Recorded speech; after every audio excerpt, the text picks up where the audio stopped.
Hey, look, as you know, um, you've been in contact with the Winslow assessment and Winslow solutions recently. And so I'm interested in what you think about it, given you are a man of the globe, of the planet. You've had very senior roles with uh, advertising agencies of good repute. Mm. And I was wondering if you could just answer a couple of questions about, how you came in contact with Winslow, what your first, because I think you've done it on yourself as well, not just been coaching other people, what the reaction to your own results was.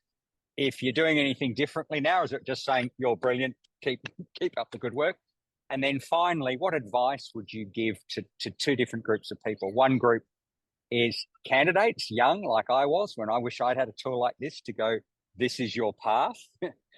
And employers who want to make sure they avoid the dance of seduction where you kind of trying to impress each other and then 6 months later you figure out, oops, it didn't go so well. And we know in last year in the US, 30% of workers left their place of employment within 30 days, which is staggering.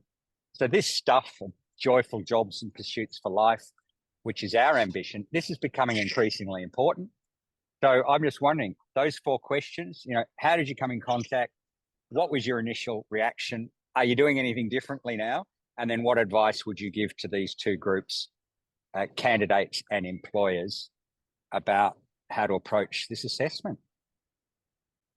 Well, I was introduced to Winslow about maybe a year and a half ago, and I was, as you said, I was working in full. I've been in full-time corporate jobs for my entire career, and the thing what I found was that I was moving from full-time group to consulting, and I thought it was about time that I got to know myself a little better. After all those years, and because I was relying on me, not the team, because I was accustomed to working with a team. So I found that I wanted to get to know myself a little bit better. And therefore, if I'm able to understand myself better, I'm going to be there for a better coach. Remember that line when you in the plane and the mask drops out of the ceiling. It's always good to look after yourself before you look after others. So that's kind of, I was kind of taking my own medicine that way. The second point was that, what results did I see from my own Winslow? What was my reaction to it? I was very low in sociability, which is one of the Winslow traits, and very low, alarmingly low, which I kind of knew, by the way, though it was confirmed in a fair degree of detail. And so what's low sociability means for those that may be listening to this is that I'm an introvert, paid up member of the introvert club. And it's really difficult for me to do videos like this. And doing vox pop such as this, I'm accustomed to writing it singularly. I'm not used to proffering points of view to wide groups of people, as you would know, Jamie. I'm more comfortable doing it, individually.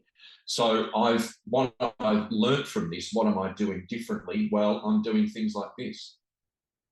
Just this morning, I got an email for a part-time consulting gig that I just was maybe invited to do, and I've got to do a video, like a audition, if you like, for the potential consulting gig, and that's something I've never done before, and so this is kind of a practice for addressing my low level of sociability.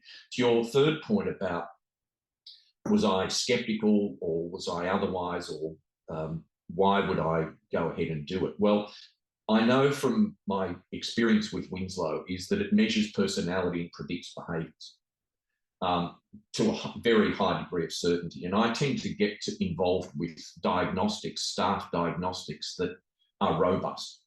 I read a lot of non-fiction. I rarely ever read fiction. I'm more comfortable with the Odyssey or the Iliad than, lessons in chemistry, as an example. Although I have recently read lessons in chemistry, you'll be pleased to know. So I tend to get involved with robust diagnostics, and that's certainly been my career in previous jobs that I've had. I get involved and rather enjoy the numbers and rather enjoy the getting the hands dirty and kind of examining in kind of like a Sherlock Holmes style, is to looking at the numbers, because I do think that the numbers do show rather a lot. So why did I do it personally? Was to understand myself, to help myself grow up a little bit better. Thought it was time that I started to grow up. And to the point that you made earlier about employers and people leaving very fast after they've been employed, I do think that the Winslow diagnostic is a retention tool. I've always been of the view, hire for attitude, train for skill.